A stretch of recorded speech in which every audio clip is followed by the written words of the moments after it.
Assalamualaikum warahmatullahi wabarakatuh. Saya Rahma Yunita dari kelas MJ 23 BSDM. Di sini saya akan menjelaskan tentang rancangan sistem manajemen kinerja dan sistem balas jasa pada perusahaan Telkom Akses. Nah, sebelum itu kita yang pertama itu kepada profil dari Telkom Akses terlebih dahulu. Apa sih Telkom Akses itu? Jadi, Telkom Akses ini adalah salah satu anak perusahaan dari PT Telkom Indonesia yang fokusnya itu pada pengelolaan dan pengembangan jaringan telekomunikasi di seluruh Indonesia. Selanjutnya, di sini saya sendiri memilih divisi teknisi perbaikan. Apa itu divisi teknisi perbaikan? Jadi, teknisi perbaikan ini adalah seseorang yang memiliki kemampuan tertentu dalam bidang pengelolaan atau pengembangan jaringan. Nah, lalu untuk alur pekerjaannya seperti apa dalam teknisi perbaikan?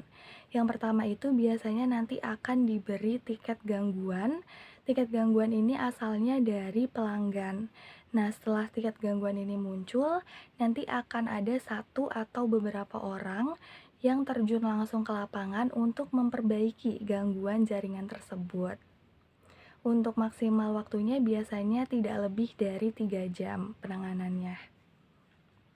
Lalu, setelah karyawan teknisi ini sudah berada di tempat dan sudah melakukan perbaikannya, biasanya nanti pelanggan tiap bulan itu akan dimintai penilaian kinerja untuk karyawannya langsung.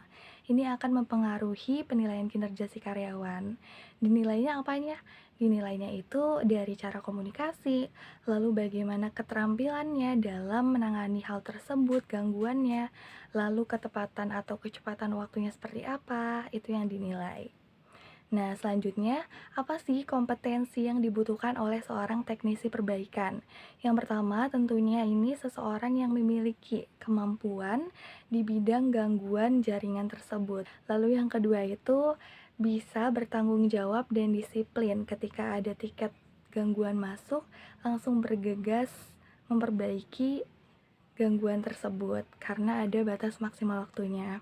Dan yang ketiga itu pastinya bisa selalu memiliki mental dan fisik yang kuat karena kan kita tidak pernah tahu ya kejadian atau gangguan seperti apa yang akan terjadi di lingkungan tersebut. Jadi harus menyiapkan untuk mental dan fisiknya.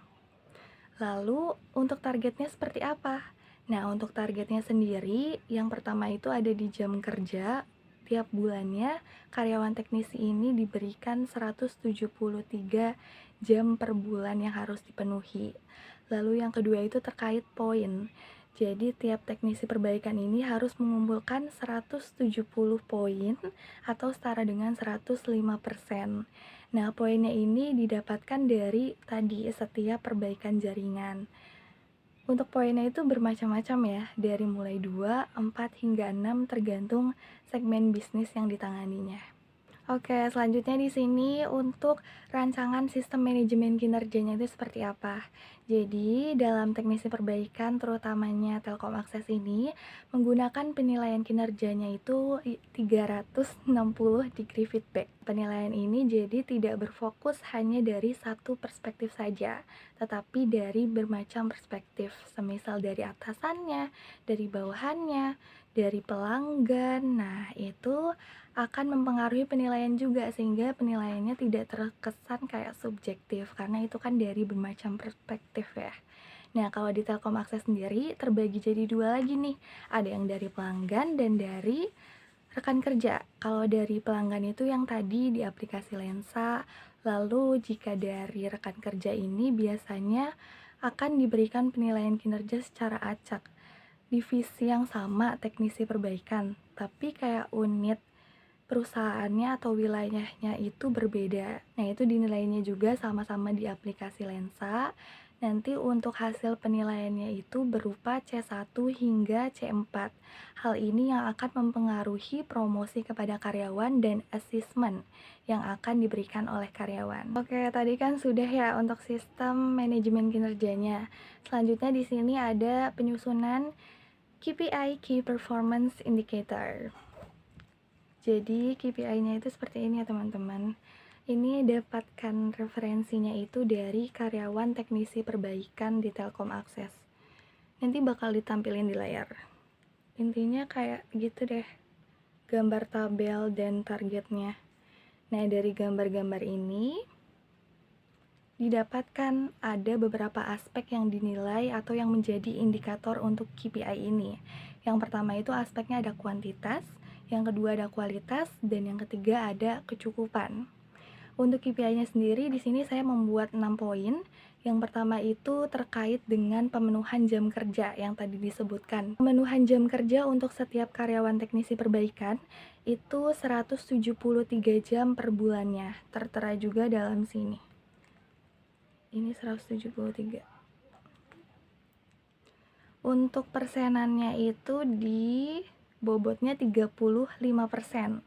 Oh ya, selain tadi dari tabel ini, saya juga dapat referensinya dari buku yang penyusunan SOP dan KPI, yaitu karyanya Fajar Nur Aini, DF MPSI. Nah, lanjut ya, tadi kan poin ke-1 tentang pemenuhan jam kerja. Selanjutnya KPI yang kedua itu ada volume penyelesaian atau tiket gangguannya. Volume penyelesaiannya itu dengan target 100% dan untuk bobotnya di 25%. Teman-teman, selanjutnya poin ketiga yaitu dari KPI-nya compliance K1 dan K2.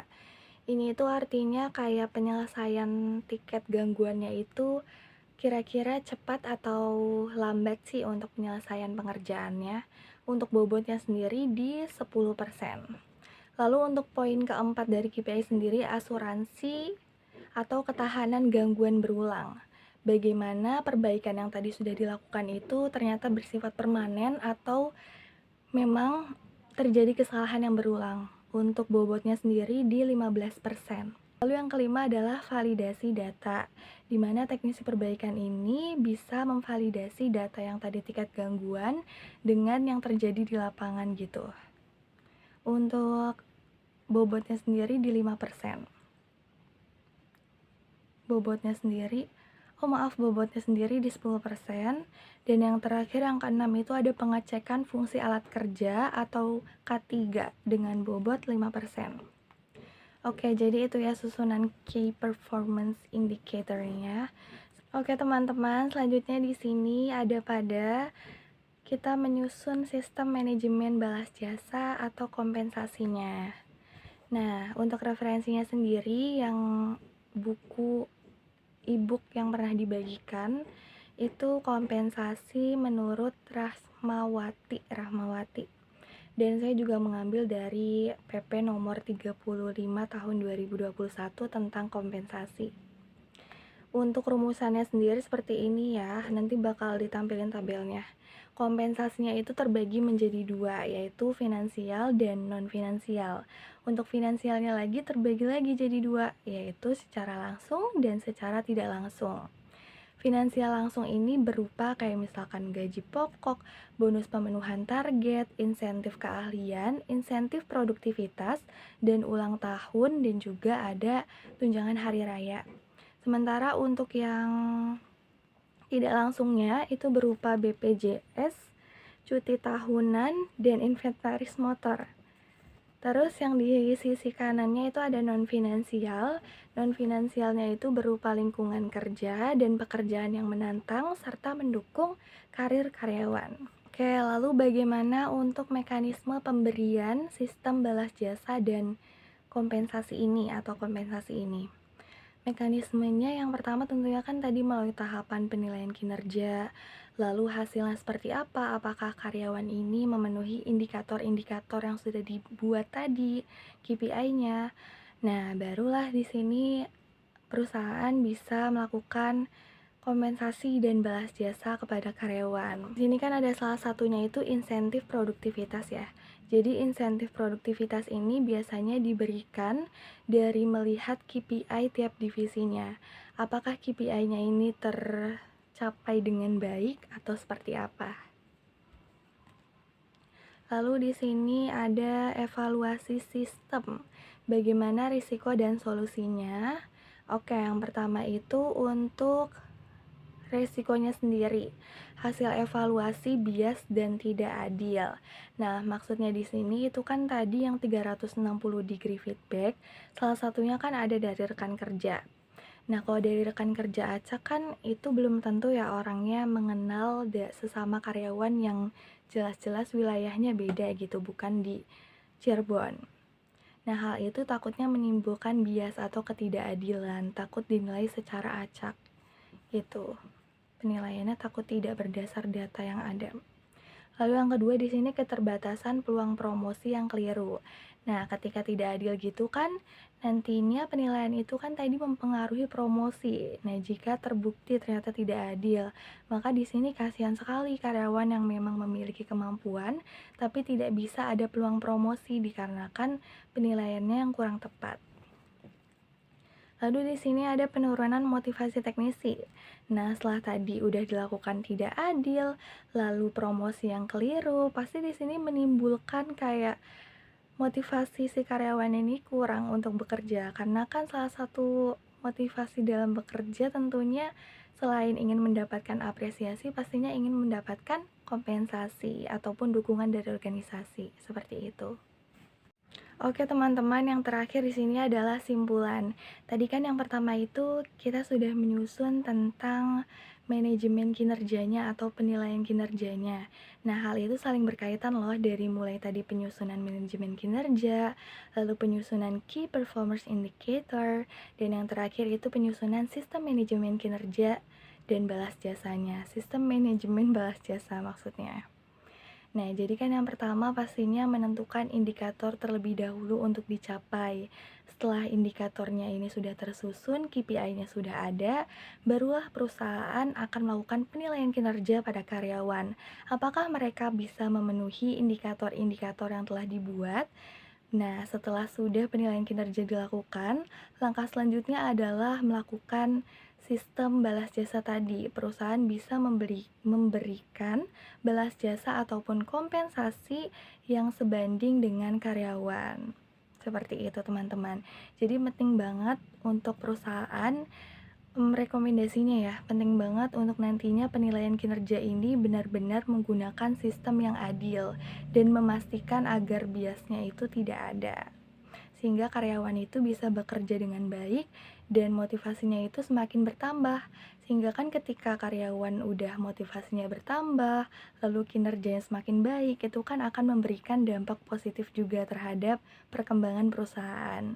Sekian saja dari saya, mohon maaf bila ada salah-salah kata. Terima kasih atas perhatiannya. Wassalamualaikum warahmatullahi wabarakatuh.